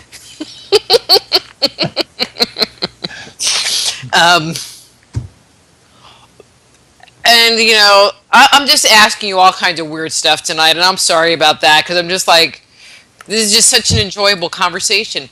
Have you ever looked at Hebrew text and to see if that also carries the same kind of symbology or hidden messages that you find in Egyptian, or, because it seems like in Hebrew script, you don't really get the Egyptian flavor, but it almost, to me, has almost more of a Chinese flavor to it. Okay, the answer to your questions are yes and yes. I have looked at it, and yes, there are commonalities. That, in fact, many of the Dogon words that I correlate to Egyptian words are also Hebrew words. In fact, Sir Wallace Budge, who wrote the dictionary, the Egyptian dictionary that I work with, oftentimes will use Hebrew letters or Hebrew words as a basis of comparison to the Egyptian to tell you how to pronounce something or to explain what something means. And so there's commonality across the board here. One nice feature of the system is that every word carries at least two meanings. For example, the Dogon hidden god Amma, his name also means to grasp or to hold firm or to establish. In Egypt, the counterpart to Amma is Amen. He's the hidden god, and his name also means to grasp or to hold firm. I read an article a few years back by a Hebrew language scholar who was arguing that the Hebrew word Amen that comes at the end of prayers can't be related to the Egyptian word Amen, the Egyptian god Amen, because it comes from a Hebrew root word that means to establish. Well, he didn't understand that he just shot himself in the foot with that argument, because to establish is one of the meanings that connects it, not that disconnects it.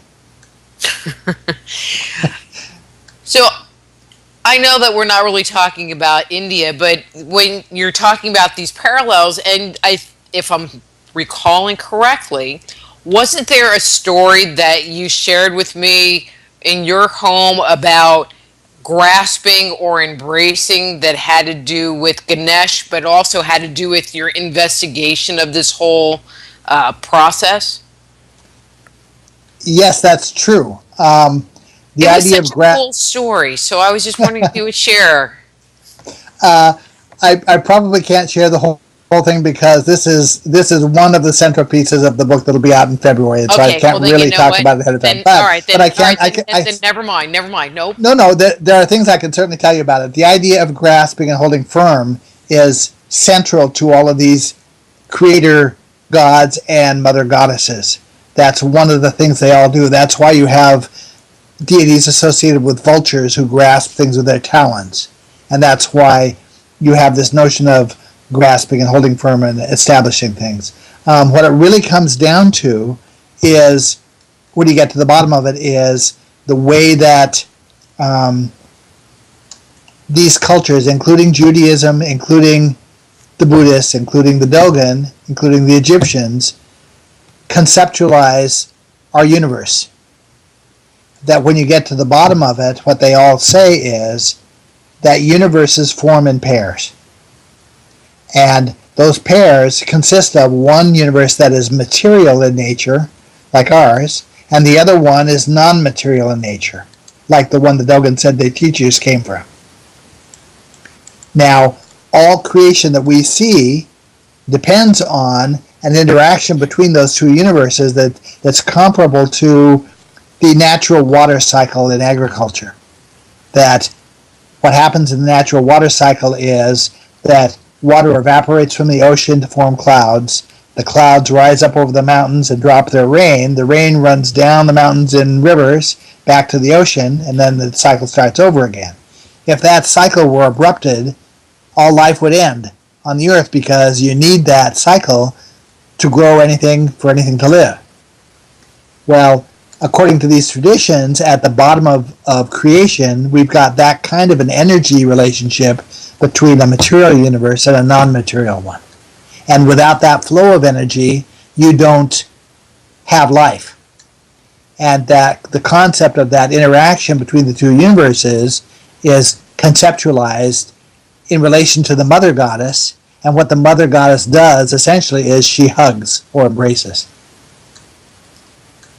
Well, but you find that same concept of hugging and embracing, when they talk about, the heavens and the earth were separated from each other. I mean, in Polynesian mythology, they were held in a firm embrace until their children separated them apart. And, then they were sad and blah, blah, blah, blah, blah. And the story goes on. I'm listening to you talk, and so many of the concepts that you're sharing sound like they came out of some New Age book that have been out and available and on the market, that it sounds like, in quantum physics, I feel like they're coming back to concepts that are covered in those types of books. And it sounds like in your work, you're actually finding that you're coming back to concepts that are found in those kind of books, talking about multiple worlds and different levels of vibration of energy and things Yes. like that. It's all the same stuff. The difference is that the ancient system goes a little bit farther than our scientific system is able to go right now. Well, yeah. I would say approximately 50 years farther. If the scientists would pay attention to what the ancient traditions were saying, they might be able to still shortcut their process a little bit. I think that was part of the original plan, was that after 500 or 1,000 years, we would have progressed far enough to notice that our religion looked like an awful lot like our science. And once we noticed that, then we could just follow where the religion pointed us to the correct science. It was a shortcut. But see, we haven't found the black obelisk yet on the moon. Yes. And so, we're behind the power curve here. That's right. So yes, it's all the same stuff. You find it in Kabbalism. You find it in... You see the seeds of it everywhere. I see it in China. Every culture I've looked at, every ancient culture that dates from 3200 BC or before has this stuff. Sweet. So to the scholars that assume that a convention such as utilizing animals as symbols in cultures, they put out that they were animal worshipers. Would you agree with that statement? I mean, were they animal worshipers as well as using them as cosmological symbols, or do you think that they were just using them as cosmological symbols? No, what happened was that the system of cosmology is inherently, well, from our perspective, is inherently atheistic in that there is not an actual concept of worship. There's, in each culture, in the ancient cultures, there's one deity who might rise to the level of a god in a modern religion, usually the person who initiates creation, like the goddess Neith in Egypt, or like Amma for the Dogon. But these concepts of creation, these stages of creation that were defined in relation to animals and in relation to other symbolic elements, ended up over time being sort of anthropomorphized, that the stage of creation ended up being reflected as if it were a person doing things. It's a way of remembering it. And so myths about gods performing certain acts was a way of remembering, a mnemonic way of remembering that stage of creation. And the animals became icons of the gods and goddesses. In India, you can positively assert which god or goddess, even though there are thousands of different forms, you can positively assert which god or goddess you're looking at pictured in an icon because of the animal that's associated with it. For example, Ganesha is always associated with a mouse. So the animals, there's no element in the entire system that doesn't play multiple roles in a very complicated system. And in order to be able to talk about any symbol's meaning, you have to specify what theme of the cosmology are we talking about, what theme of creation are we talking about. But there's intelligence to the system. Like when you're talking about animals, insects relate to early stages of creation and birds relate to latest stages. And yeah, it goes insects, fish, four-legged animals, and then birds. So if you have a deity who has symbolism that relates to a bird, you know you're talking about one of the topmost levels of creation. Interesting. And so it's also possible that cultures that had animal totems, their different groups had animal totems, might have been keepers of certain amount of wisdom or a certain, I'm going to say energy vibration, certain pattern that was assigned to them to take care of or whatever. Bit of information. Yes, actually these ancient tribes, there are naming conventions for the tribes that the naming convention is that the name of the tribe was based on the stage of creation or the deity, if you want to look at it that way, that they celebrated or they praised. It's as if they were, in college you major in a certain subject. It's like each of these tribes majored in a certain stage of creation. And so they had a tribal deity who represented that stage. And you can tell by the name of the tribe. In China, the term Fuxi, which is the name of the creator god, means celebrates the four. His other name is Poxi, which means celebrates the nine. Celebrating the nine is a reference to land management. Celebrates the four is an alternate way of looking at land management. So you have a god whose fundamental symbolism relates to the earth, which is symbolic of the processes, quote unquote, below as opposed to above. The mother goddess has symbolism that relates to above, which is the universe or the cosmos. And the entire purpose of the tradition is to reconcile what happens in this above realm with what happens in the earthly realm, which is reconciling that non-material universe with the material one. But that makes a lot of sense when you start looking at some of these cultures that do have animal worship, totem worship. There are clear traditions that say, if you're from a squirrel clan, you can marry somebody from these very specific clans, but you can't marry these, and these ones are taboo to you. And there are these very strict rules, but I never looked at it as kind of a separation, class separation by animals. No, and it really isn't class separation. But what I'm saying. Throughout this system, there was division of labor that was deliberate. For example, the guy who made the tools for agriculture in the Dogon culture was prohibited from farming. What it looks like to me is that what was being set up was the necessary requirements for an economy. In an economy, you need different people performing different functions so that you can have this flow of this economic flow that creates the life of a community. And you don't get that if you don't have division of labor. There was male-female division of labor that was partly predicated on making it possible to have a family. This is the kind of stuff that's being completely dropped from society since the 1960s. Mm-hmm. That we're making it impossible for a couple to have a family. They can't afford to anymore. You can't have division of labor. Everybody has to work. Everybody has to do the same thing. They have to go out and work for money if they want to be able to survive. In the 1950s, you could have a division of labor. One partner could stay home with kids and the other partner could go work, and there was a flow. So what looks to us as if it might be sexist or might be classist really started out as a division of labor that was required to have a successful society. And one of those divisions is somebody's got to stay home with kids and someone's got to work. And now everybody just works too many hours a day. 10 Right. days a week.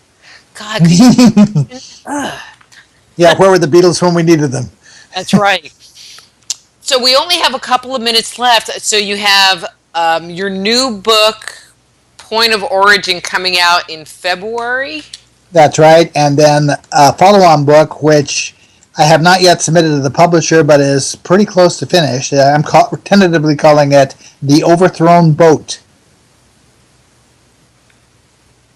Well, do you think that name will stick? I don't think that it will, but when you get into the symbolism of what's going on, it's an important term. And it's one that I actually start to discuss in Point of Origin. With Point of Origin, the title, it's hard to explain how this material came together for me, but it came together with the title sort of as a bundle. Both of the new books sort of fell out as a whole bundle along with their titles. And so I feel like a kind of an obligation to use the title that came with the material. Mm-hmm. It's hard to explain. So with Point of Origin, it almost came to fisticuffs with the committee that assigns titles with my publisher to try to get them to actually use the title that we agreed we were going to use. But I mean, Point of Origin, I don't know. I think that is attracting, and I think it has good marketability. Yes, Overthrown Boat may not, but... Yeah, it makes me think of that Rock the Boat song, Okay. So I don't know whether that title will survive or not, but that's my starting point. Okay. If people want your books, if they want to get a hold of you, all that good stuff, because we have... Okay, let's see. Yeah, innertraditions.com is my publisher. They have my books. You can also find my books at pretty much any of the normal outlets, Amazon, or any bookstore will order it, or some will carry it. Let's see. Best way to contact me if you want to reach me, there is a LairdScranton.com that's not actually my website, but the contact form reaches me. It was developed by a fan, and it remains the fan's site, but it's a good representation of what I'm doing. I also have a Facebook page. People are welcome to friend me on Facebook. That's a good way to find me. Well, alrighty. I'll be appearing at various conferences this year. One is the CPAC conference in California, in Rancho Mirage, California, the third week in October. That's hosted by Walter Cruttenden. And I'll be back at Paradigm this year, where you and I were 2 years ago. They have it's a good conference. They have a glut of speakers this year. I don't know how they're going to find time in their schedule.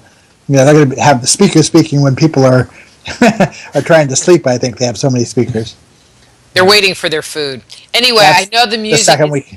Yeah. The first week in October. All right. I know the music's rolling, so we got to go.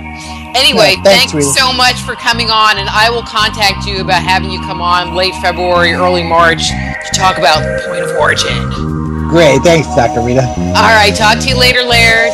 Yep. All right. Bye. Bye-bye.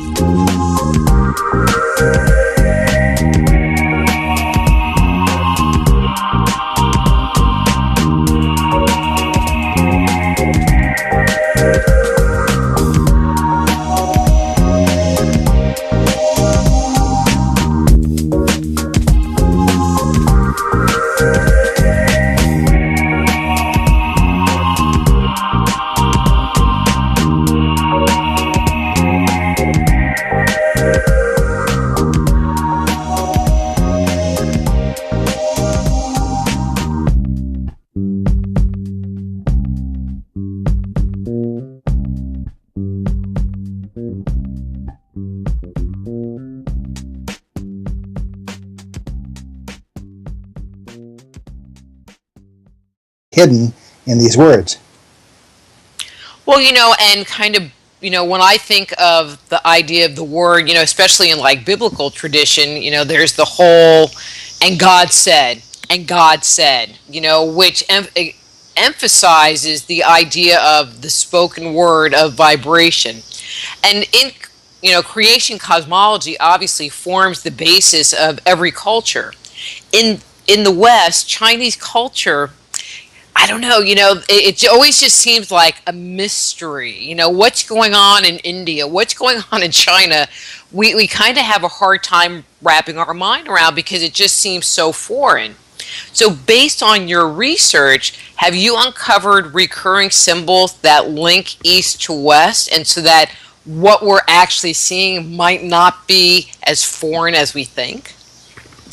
Yeah, that's really the foundation of it. That when you get down to the bottom of all of these ancient traditions, you are running into stuff that is fundamentally similar to one another. And the trick is to find ways to positively correlate what happens in Africa to what happens in India, or what happens in Egypt to what happens in China. And China is a particularly difficult case because events that transpired around 3000 BC didn't get written down, or at least we don't have written texts, before around 300 BC. And so you have the span of almost 3,000 years where we don't know whether the people who wrote it down right or not. And all the academic researchers are fight among themselves over little tiny nuances of what this symbol means or what this word means. It's very tricky to try to anchor an interpretation in that kind of a situation. Well, correct me, but wasn't it China that at some point in time during the Han Dynasty, I don't remember the exact one, they actually had a book burning as well? Yes, they did. They had a lot of different things happen over periods of time. Like, for example, in 1100 AD, there was a multi-volume text on Buddhism published, but the emperor banned certain references from being included in the book, and banned certain images from even being seen in China. So there's certain things depending on the culture you go to, there's certain aspects of this tradition that you can't find evidence of because it was banned. Shocking. That's because they didn't have the internet and Facebook. That's right. So when you're talking about, this following of symbols and language across culture, could you give an example or two just to kind of give the listeners an idea of what you're talking about? Obviously, the symbol might be a little more challenging because it's visual, but I'm sure you'll figure it out. Yes.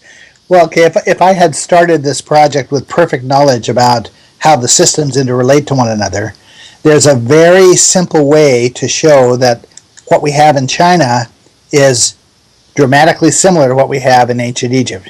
You can actually demonstrate it with a single word. In ancient Egypt, the way that the written language works, traditional Egyptologists think that the language was phonetic. But I look at the language and I say, we've got 40,000 or 4,000 glyphs to represent 40 or 50 phonetic values. I don't think it was phonetic. They didn't need that many glyphs. So my approach to the language has been a symbolic approach. I think that each of the glyphs represents a concept or an object. It's something tangible that you can associate with that picture. Okay, the Egyptian word for week is a very straightforward word. It's written with two glyphs in Egypt. It's written with a sun glyph, which is a circle with a dot in the middle of it, and that represents the concept of a day, and then with an upside down U, which was the Egyptian number 10. And I looked at that word and I said to myself, symbolically this says 10 days. And I did some research and I discovered the Egyptians had a 10-day week. And okay. So I was We're going to come back to that one because I had a follow-up question, but go ahead. Okay. Well, so the idea that a word could tell me its own meaning if I understood the meanings of the symbols properly was really interesting to me. And I wondered, could any of the other words in Egypt have worked that same way? Mm-hmm. And when I started researching it, I discovered they all work that way. That if you know the right meaning to associate with a symbol, you can create a symbolic sentence out of a word that tells you what it means. So, So, all right, okay, let me just throw this one little thing in. So, when you looked at the sun with the upside down U, you. that meant week. And so It, when it, you've looked at these other things, it might have been like four pictures, and I'm going to shut up because I can't that's even it. explain myself. No, so the two symbols in the word, and the symbols say 10 days, and that's the definition of a week. When you go to China, they have an ancient word for week that is also written with just two symbols. It's the Chinese sun glyph, which started out as a circle with a dot in the middle of it, and the Chinese number 10. It also reads 10 days, and the Chinese also had a 10-day week. Hmm. In other words, these two hieroglyphic languages work in fundamentally similar ways in defining the meanings of their words and the way the words are written. And they both had 10-day weeks. And they both had 10-day weeks. Now, unfortunately, in China, there's a very famous myth about an archer who shoots 9 of 10 suns out of a tree. And so the Chinese scholars come along and they look at that word for week and they say, look, it says 10 suns because it's the sun glyph that represents the concept of a day. They never connect with the fact that the word says 10 days. Mm-hmm. So, understanding that, you can see that the cosmology that is behind the symbols has to be the same in China and Egypt, and the way that cosmology was represented in written language was the same in China and Egypt. And so if you had that as your only starting point, you could have a lot of confidence that what you were going to find in the rest of the tradition was going to line up pretty well. I mean, that's just, just that very simplistic concept just says so much, just right there. But I want to take a little detour because you threw in the 10-day thing, and I, when I was reading, and let me just see. Okay, because in your book you mentioned that both the Egyptians and the Chinese had a 10-day week. So total detour here. Does this 10-day week support your work associated with Velikovsky's theory? Yeah, yes and no. There's evidence on both sides of the scale for that one. What it looks to me is as if the many cultures who all had a 360-day year for thousands of years, and who all on the cutting edge of when these books come out and hit the market. So where I want to start, and I'm going to say where we last left off, but that's kind of a lie. But we were talking about cosmology, about the Dogon, and about Egypt. What drew you in this book to start researching the cosmology of China? Well, it's been sort of a progression that's moved from Africa to Egypt to India and then to Tibet, and now with this book on to ancient China. And what it really comes out of is the same instinct that Jung had, that there were fundamental relationships to these symbols in these ancient cultures, that there are similarities that are very hard to explain through normal, academic means. Something funny is going on. Jung decided that it might involve a collective unconsciousness, or might involve just the way that we are mentally wired to perceive concepts of creation. So I've been pursuing these similarities between cultures. My field is called comparative cosmology. I basically compare the myths and symbols and words and rituals of various ancient cultures to try to learn more about them. And so China was sort of the next logical step in the progression for me. Well, and one of the things that I really like that you bring into the picture that a lot of people don't do, I mean, there are people that look at the linguistic part, but you really get into the symbols and the written part of the language, not just the spoken part, correct? That's right, and it's an interesting process because these creation traditions started out before written language. I mean, in most cultures, it's understood that they had these symbols and they had these concepts of cosmology before writing existed. And so that makes it particularly tricky. when you're dealing with a subject where there is no written text to rely on, and China is sort of that kind of a case. But yes, I get down into the symbols and the written words because that's really where all the information is. They tell you that again and again and again. Even in the in Genesis, there's the emphasis on the concept of the word. And you look at these ancient traditions, it's all the word, the word, the word, the word, the word. And the reason for that is there's all sorts of information to be found.